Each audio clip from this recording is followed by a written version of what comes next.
Meditations by Marcus Aurelius. Book 2. Say to yourself first thing in the morning, today I shall meet people who are meddling, ungrateful, aggressive, treacherous, malicious, unsocial. All this has afflicted them through their ignorance of true good and evil. But I have seen that the nature of good is what is right, and the nature of evil what is wrong.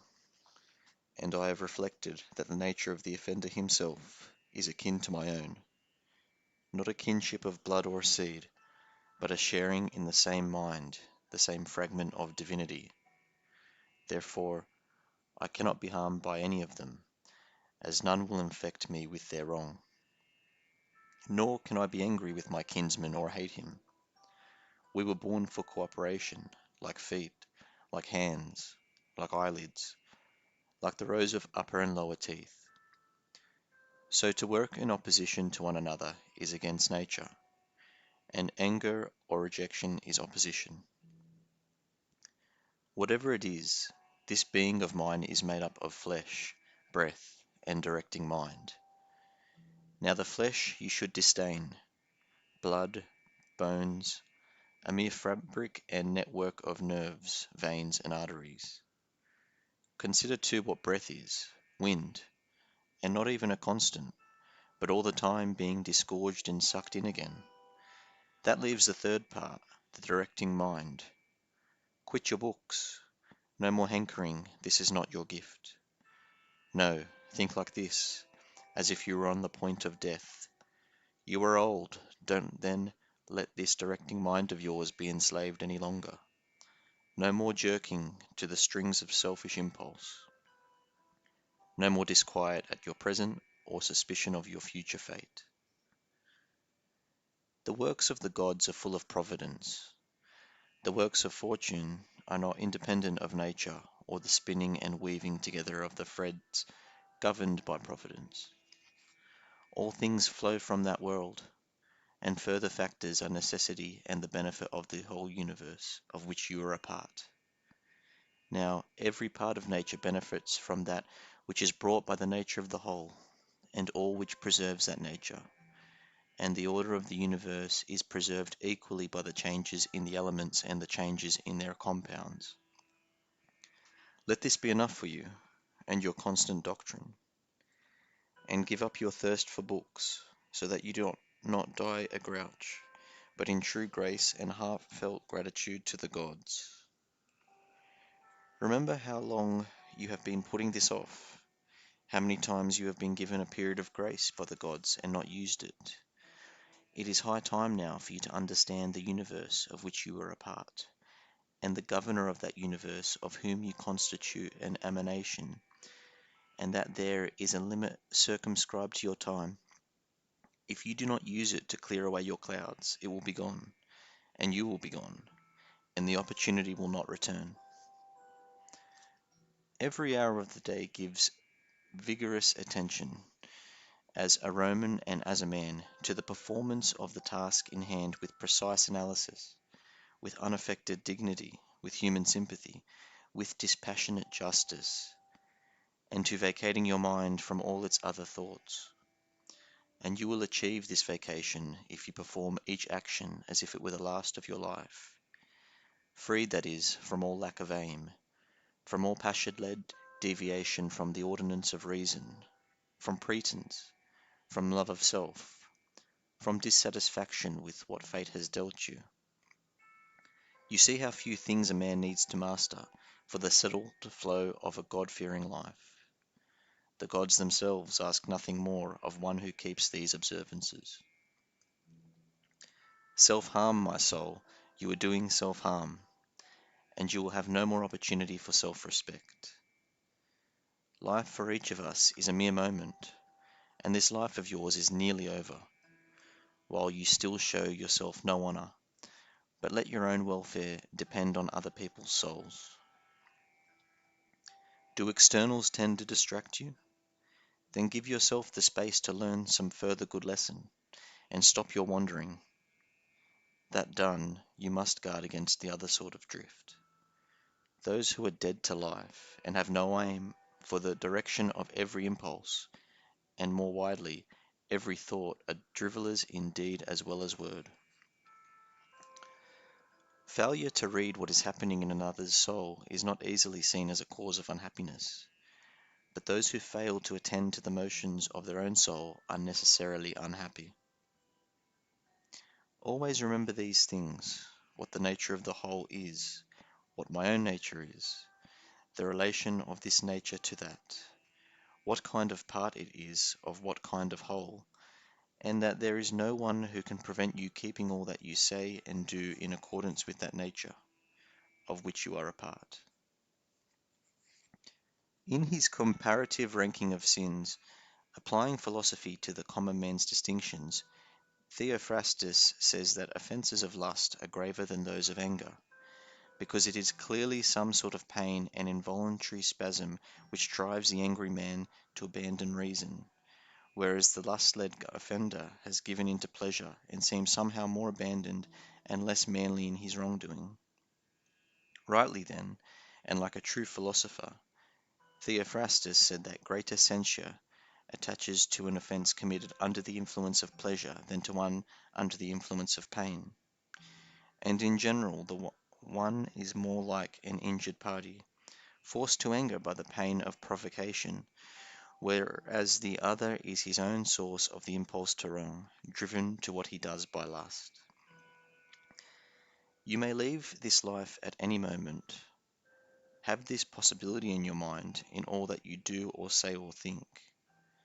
Now, departure from the world of men is nothing to fear, if gods exist, because they would not involve you in any harm. If they do not exist, or if they have no care for humankind, then what is life to me in a world devoid of gods, or devoid of providence? But they do exist, and they do care for humankind, and they have put it absolutely in man's power to avoid falling into the true kinds of harm.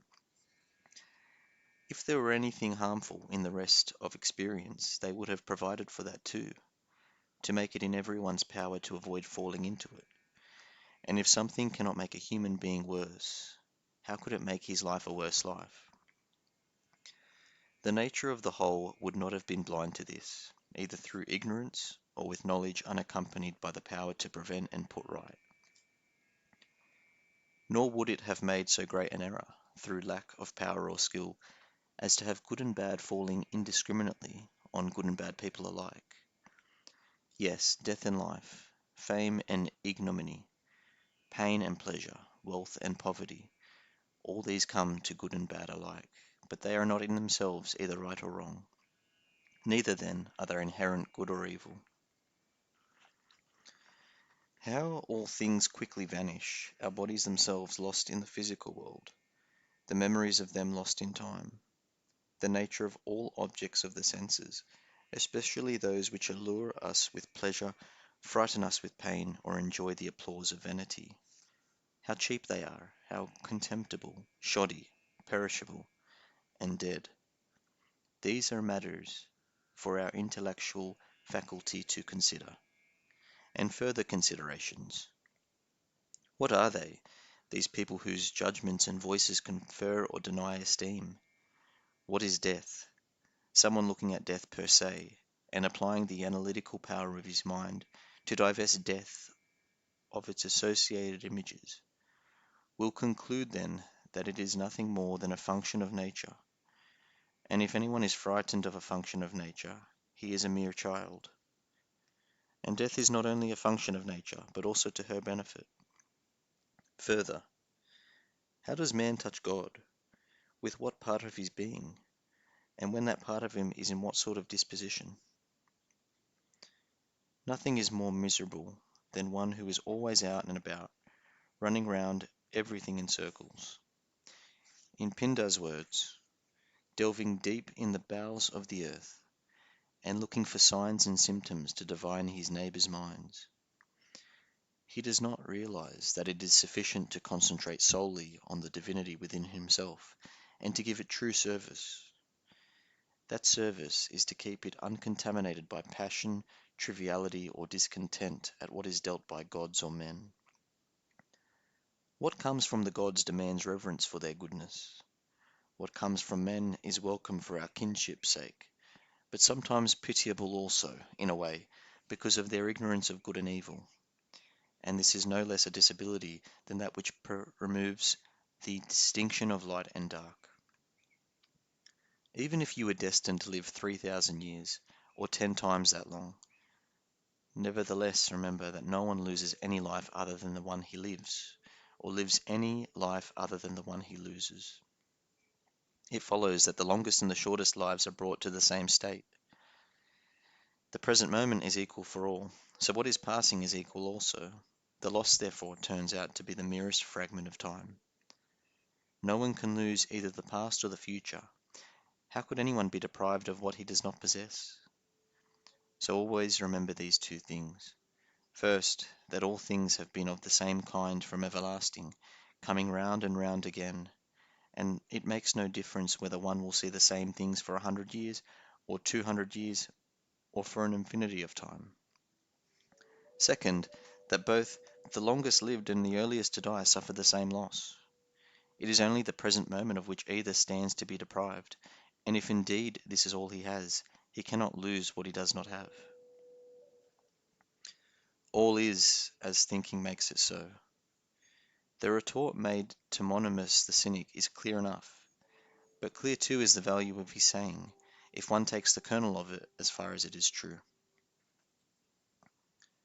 The soul of a man harms himself, first and foremost, when it becomes, as far as it can, a separate growth, a sort of tumour on the universe, because to resent anything that happens is to separate oneself in revolt from nature, which holds in collective embrace the particular natures of all other things.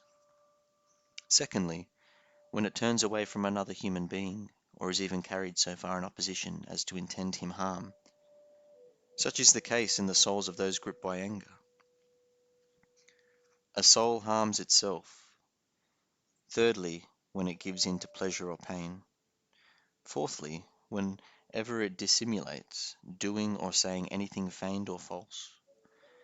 Fifthly, whenever it fails to direct any of its own actions or impulses to a goal, but acts at random, without conscious attention, whereas even the most trivial action could be undertaken in reference to the end. And the end for rational creatures is to follow the reason and the rule of that most venerable archetype of a governing state, the universe. In man's life, his time is a mere instant, his existence a flux, his perception fogged, his whole bodily composition rotting, his mind a whirligig, his fortune unpredictable, his fame unclear. To put it shortly, all things of the body stream away like a river. All things of the mind are dreams and delusion. Life is warfare, and a visit in a strange land. The only lasting fame is oblivion. What then can escort us on our way? One thing and one thing only, philosophy. This consists in keeping the divinity within us inviolate and free from harm, master of pleasure and pain, doing nothing without aim, truth or integrity, and independent of others' action or failure to act. Further, accepting all that happens and is allotted to it as coming from the other source which is its own origin, and at all times awaiting death with the glad confidence that it is nothing more than the dissolution of the elements of which every living creature is composed. Now, if there is nothing fearful for the elements themselves in their constant changing of each into each other, why should one look anxiously in prospect at the change and dissolution of them all? This is in accordance with nature, and nothing harmful is in accordance with nature.